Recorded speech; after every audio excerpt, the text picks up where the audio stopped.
This is an organisation that is funded by compulsory takings from the council tax. They spent £800,000 of public residents' money to get to where they are now, and they won't tell anyone what is in the complete document. As far as I'm aware, some of the trustees haven't seen the draft bill. It stinks, doesn't it? It's akin to a mini post office scandal unfolding in Malvern. So if they then have the power to sell renewable energy and they've got more power over what to do with the land, what's stopping them building a solar farm? Well, ladies and gentlemen, welcome to what I think is going to be a quite important video. This video has been a few weeks in the making due to time scale and the fact that it's complicated, and I wanted to get it right. But I'm here with Catherine. Catherine is a concerned resident of Malvern. As you know, I live in Worcestershire Shire, and there's some interesting things going on in the Malvern Hills, and I'm not talking about big cats. In the Malvern Hills are basically the Worcestershire Alps. So they are the hills which split Worcestershire and Herefordshire, and it's a beautiful area. Now, looking after the Malvern Hills, you have the Malvern Hills Trust. And the Malvern Hills Trust was founded, and correct me if I'm wrong here, to essentially care for and maintain the areas of the Malvern Hills, which doesn't just include the hills, it includes some of the common land around the hills as well. They've got a pretty sizable patch of land that they have to look after. Now, they are financed by effectively compulsory payments that form part of the council tax of people that live in the local area. Am I right so far? yes, you are, yeah. Cool. What's going on is the Malvern Hills Trust, as I said, who are financed by, you can't opt out of paying the Malvern Hills Trust, and I always thought they were just there to essentially manage the car parks. But recently what they've done is spent around about £800,000 on legal fees. So that's £800,000 of council tax contributions, i.e. from people who live in the local area. So they spent 800 grand on legal consultancy to change the way the Malvern Hills Trust is structured. And when I heard about it, I just thought, that sounds like the sort of thing that the Geoff Buys Cars channel needs to cover. It's pretty complicated, and Catherine's going to help me explain it to you, and we're going to talk through a consultation. Yep, there's another consultation. It's another Geoff video with a dodgy consultation full of loaded questions. We've seen it in so many different places before. And interestingly, although many of these consultations and stuff that's going on politically at the moment has been paused due to the pending election, the Malvern people have decided that they're more important than the general election, and they're all pushing ahead. So that's a sort of brief introduction to where we're at. Catherine essentially is a concerned resident who has looked into this and understands what's going on and can explain it better than me. So I speak on behalf of the Malvern Environment Protection Group, and yes, we have very serious concerns because we feel that the Malvern Hills national landscape is at serious risk. And as Geoff has mentioned, we feel that the trust is gambling with £800,000 plus of money, and this is public money, to commercialise their governance. Much of the money has already been committed to the private bill, and it's a waste of money for so much when we have compulsory taxation through the council tax which goes to the Malvern Hills Conservators, the Malvern Hills Trust, for the preservation of the hills and commons. And we have serious concerns that commercial considerations and financial rewards are likely to dominate their decisions in future, not what will be the best for Malvern. And that really is the fundamental concern that underpins us speaking out. Can I just read this bit as well? Yes. So what we've got there is the Malvern Hills Trust. At the moment, they are structured as, it's a bit of an odd one, isn't it? Because they're not a charity. They're a charity. They've got dual status. They're very unusual. They are a charity, but also a public body. So it's a charity and a public body. They can do their own fundraising at the moment. Yes. And they're financed by compulsory payments from council tax from locals, residents. Yes, they get over 60% over 60% of their income is from the Malvern residents. Right. And the next bit here that you've written, which I think is, I mean, listen to the wording here. Essentially, this is about empire building and seeking sweeping new powers with no accountability to the public who fund them. Worse, having removed our democratic right to elect our own representatives, they still want the precept. So can you talk us through the powerful wording that you've got there? Well, they are seeking considerable new powers, and in their consultation document, and because at the moment we can vote the people in who are on the board of the trust, right? We can vote for 11 people out of there are 29 trustees allowed Yeah. at the moment. We can vote for 11 who are representatives of the wards and parishes, and every 4 years we can elect our own representative. Now, what is proposed is that the numbers of the trustees decrease from 29. We don't have a real problem with reducing that, but where we do have a problem is they intend to reduce these trustees to a total of 12 from 29, 6 of which will be so-called elected, and 6 will be nominated. Now the 6 elected, and this is where the problem comes, because we pay the precept, we are entitled to have a representation. The precept is that bit that comes out the council tax. Well, that's what comes out of the council tax. It's called the precept, and you can't phone the council and say, can you take that bit off because I never used the Malvern Hills? No, that's right. It should be no taxation without representation. And what is proposed by reducing our 11 elected trustees to 6, the trust will determine the people who go on that single list, and we will have to vote for 6 people off that list. So they're centralising their powers. So we, the taxpayers, will not be able to decide who is elected in those wards and parishes. And the other 6 will be nominated by, and we do have nominated trustees now, but the detail of how they'll be nominated is still unclear as far as I'm aware. But they can be from anywhere in the country. And one of the effects of this private bill will be that trustees will be able to claim travel allowances. So if you have trustees who from anywhere in the country, you can imagine the travel and expenses allowances that will be charged as well for them to attend a meeting. So hang on, let me get this straight. Local residents are forced to pay for the trust through council tax, and then the trust could nominate someone that doesn't even live here, who is then going to charge the local residents for their expenses each time they come down and have a meeting about the place that they don't even live. That's right. Wild. And it's said that it's to increase the skills pool that they have, but in fact, in the board currently, they have a phenomenal amount of expertise amongst the trustees that are there at the moment. It's just that they're not utilised to the full. Yeah. And we do feel that the nominated trustees, there's a huge skill set, wide-ranging skill set currently within the trustees they have. Yeah. So we're restructuring as they are now to essentially make things more private, and you've got there that it will restrict and limit public access to the hills and commons.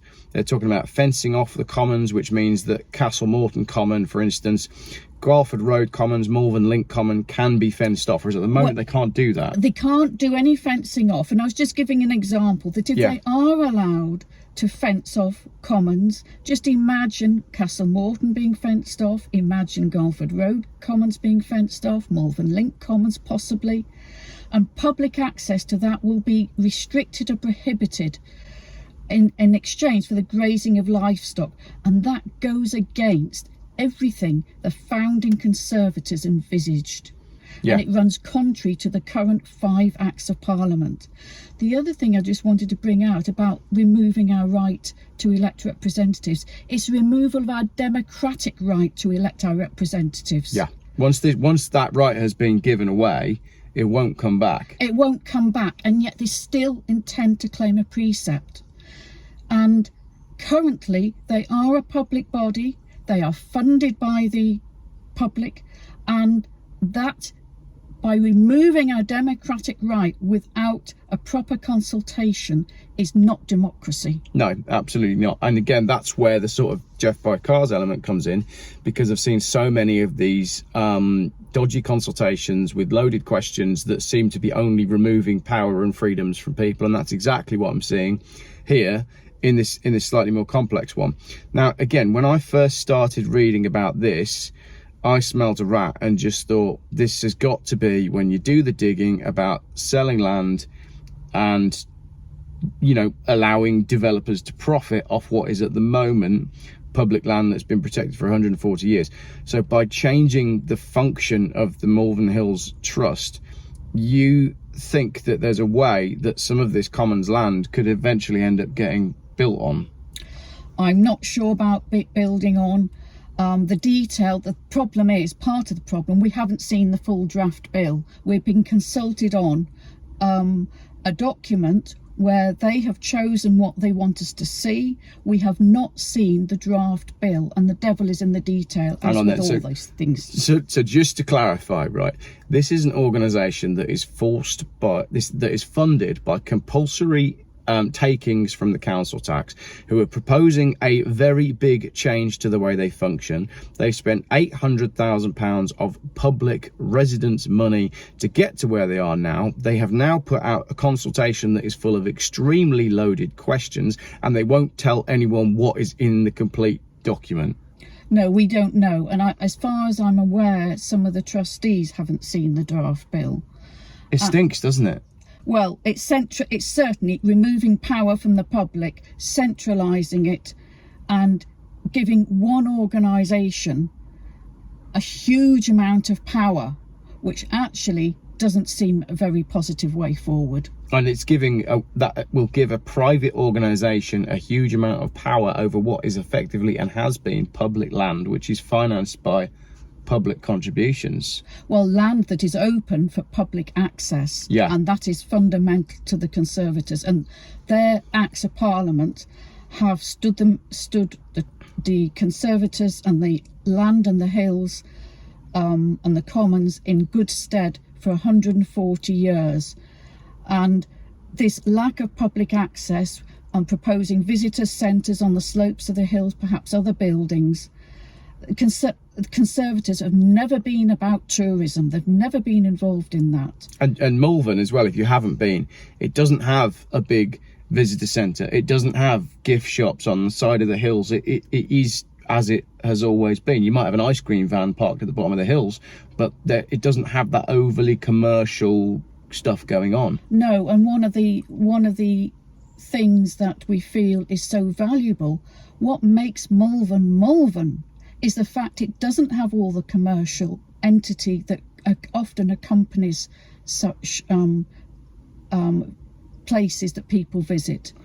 And part of the delight that families who come to visit Malvern is the openness, the open aspect, the unspoilt nature, and we feel that's very seriously at risk. Yeah, absolutely. And you've got here, most of the bill has already been drafted. We should be being consulted on the full draft bill, not just a few components that they've released. Malvern Hills Council refused to let the public see a copy of the draft bill. Most of the trustees haven't seen it, as you said. The questions are biased and designed to elicit the response required. The most serious power sought is the general power, capitals, which will enable them to do anything they want, even with restrictions. Such limitations could be removed subsequently. So this does hand a huge swathe of power to them to do things like start closing off the land, like start profiting off the land from grazing. I assume when you're grazing on land, someone's paid for those cattle to be there. So again, it all sort of comes down to money. As I understand it, the The trust are hoping to buy livestock themselves and are hoping to be the graze the land or raise the livestock themselves, not for other people to have it. So they're becoming a completely commercial enterprise. Yeah. But still want the public precept, still want the public money. And it's important to realise they are a public body, and they are ignoring that aspect completely in all of this. Their rhetoric about updating the acts is spin. Yeah. And modernising the acts. That could be done via a Consolidation Act, which brings together a number of acts of Parliament on the same subject into one bill. And that could be done, but that doesn't change the law in any way. This are substantial changes. And in this consultation document, on one page, they cite a power to cooperate with charities, statutory authorities and other bodies, power to accept or disclaim gifts of money and other property, Operate bank accounts, all sorts of things. And it's a list of 23 powers there, in addition to a power to set up a membership organisation. Can I take a look at that? In addition to a general power, which they say will be restricted, but the reality of a general power, once granted, restrictions can be removed without debate. Oh yeah, they want the power to set up a membership organisation, similar to sort of national trust. So again, all of this is about restricting access and getting more money from people. But we're already paying for them through council tax. That's right, and there's no detail about how the membership organisation will be structured, and what the public expect from that. Power to cooperate with and to enter into joint ventures, collaborations and partnerships with charitable and non-charitable bodies. Well, again, that means anything. That's all sorts of commercial ventures. That could be a lot. And a power to sell renewable energy limited to production, e.g. solar panels on buildings. So if they then have the power to sell renewable energy and they've got more power over what to do with the land, what's stopping them building a solar farm?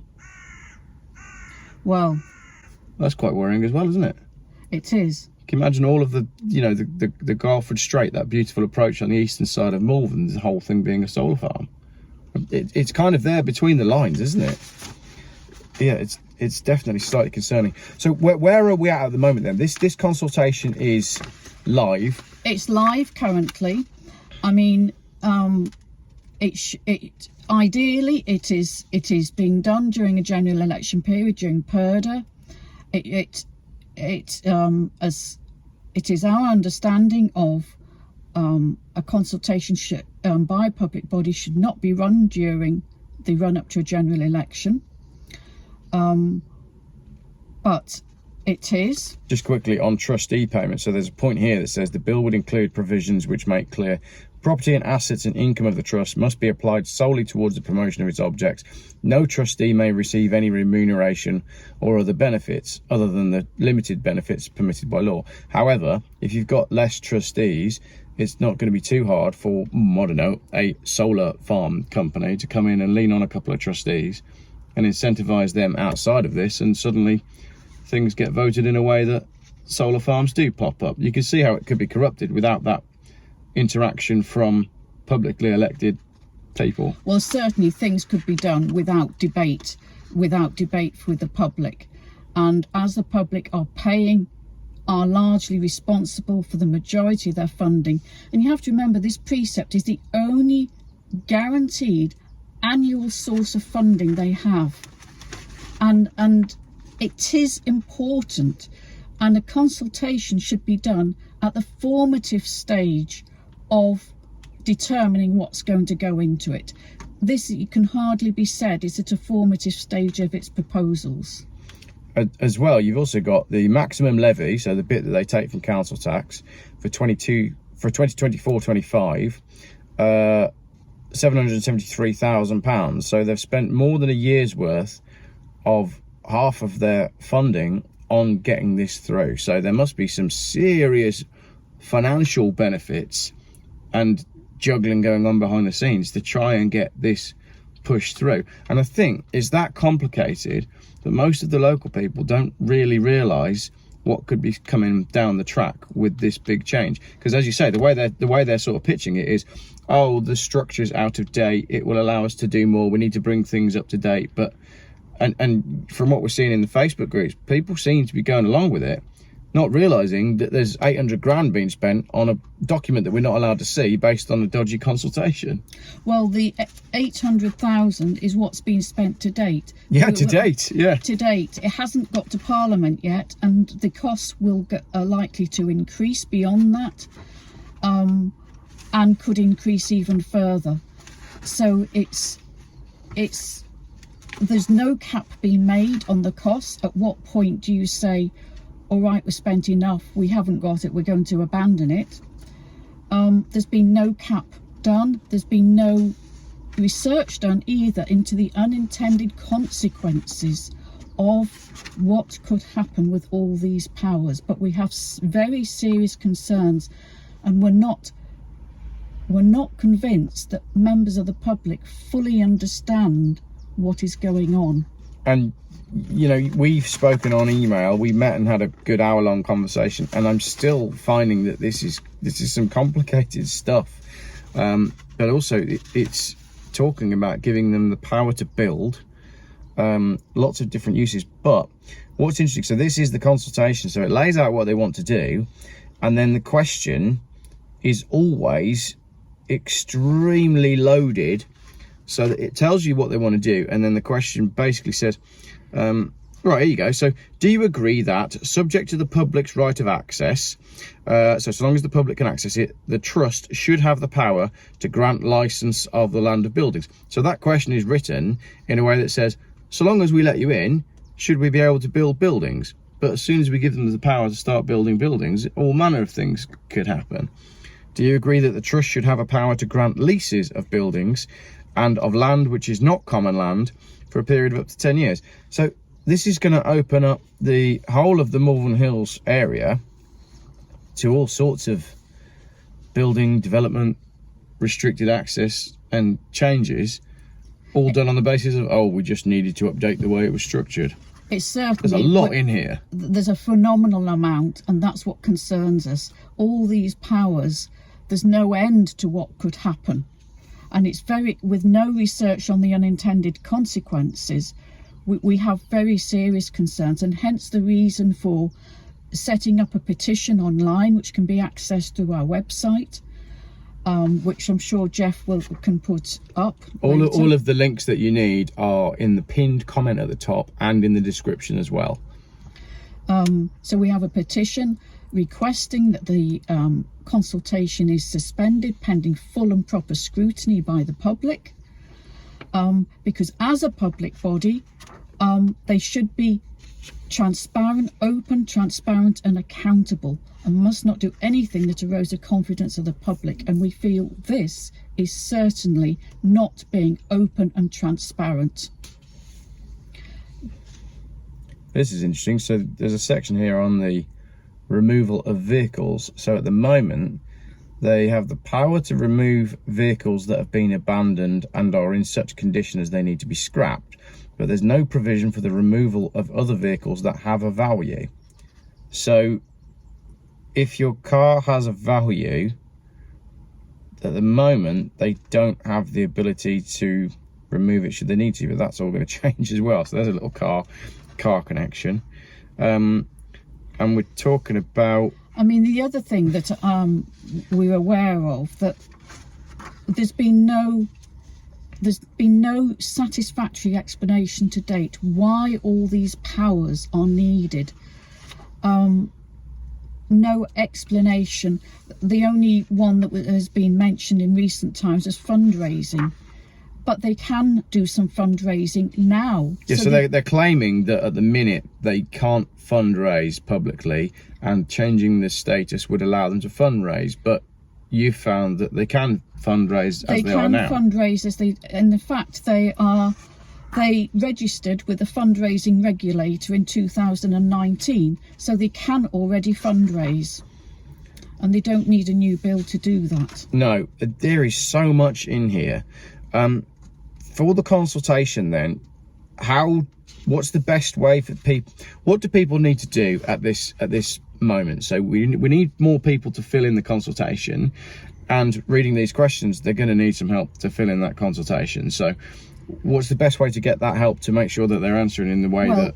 Well, via the website, there is some guidelines with a link to the questionnaire. And if you need help with the questions on the consultation, we're asking you to use the guidelines to help you. Obviously, they are guidelines, and but certainly please be very thoughtful as to how you fill in those responses. But our guidelines are there to help you find your way through, because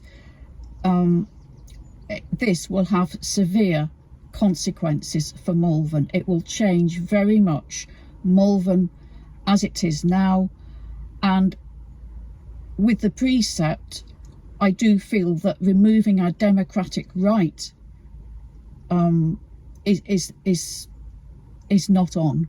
Yeah, absolutely. No taxation without representation. And it says to me that if they've already, like I said, if they've already spent £800,000 on this, there has to be some major benefits coming down the track to them to go this far and invest this amount of money. And as I said at the start of the video, not the first time we've seen something that smells a little bit nefarious to have a extremely complicated consultation behind it. So where does the consultation go, and who, when you fill in that consultation and you've worked out how to answer all of the loaded questions, where does that go? How do you track the numbers of people that are doing the consultation, and how will we find out if we've made any progress? That is uncertain. We know that they said there is an independent body collecting the responses. We should hear after the consultation what the response was, but we'll have to wait and see, but probably that would be likely to be the other side of the summer. The problem is, it's very difficult to see what impact the responses will have, given much of the contents of the bill has already been determined. Because you have to realise this has been worked on since 2016, 2017, maybe a bit longer, and that's when it started. And much of the contents of the bill has been determined by a few members of the trust, a few officers and a few trustees, who are determined to centralise the Malvern Hills Trust powers without any democratic mandate. Okay, so let's flip this around a little bit. I know that the people who are pushing this bill will watch this video, and this is my call for you to come and sit in the car and explain why this is a good idea. We should get them on board to see if they can put it across to the people in person the way you have as a concerned resident. Let's see the other side of the argument as well, see what they've got to say. I'm a concerned resident, but as the spokesperson for Malvern Environment Protection Group, of which we have a considerable following, we are concerned. We have very serious concerns. So I'd urge people, if you have similar concerns, go on our website, sign the online petition, go to the guidelines and respond to the consultation. Great. Thank you very much, everybody, for watching everything. And I appreciate you watching this video because it's complicated, but often these things are deliberately overcomplicated and things can be slipped through if they think that people don't understand it. That's right. Thanks very much, everybody, for watching. All the links and everything that you need are in the description and in the pinned comment. And if you need to get hold of Catherine, I'll put the details for the Facebook page in case anyone's got any further questions. And if you are watching and you are promoting this bill, the passenger seat is open, and I will look forward to an email saying that you'd like to come and do a video with me. Anything else? No, thank you, but please do read it very carefully. Yeah. Cool. Thanks, everybody, for watching. Thank you. That in. Well, I think as well, to just roll the camera at the end here, I think the thing is, if all of this goes through and then suddenly you'll have some big change that's made, all the locals will then be up in arms saying, we didn't know this, we weren't consulted about this, and someone will be able to go, actually, I think you'll find it was all in the consultation, it was all in the bill, we asked you, and now you've got a 15,000 acre solar farm on the bottom of the hills. Well, it's akin to our mini post office scandal unfolding in Malvern. Yeah. It's as serious as that. Yeah, absolutely. Right, coffee time. Okay, thank you.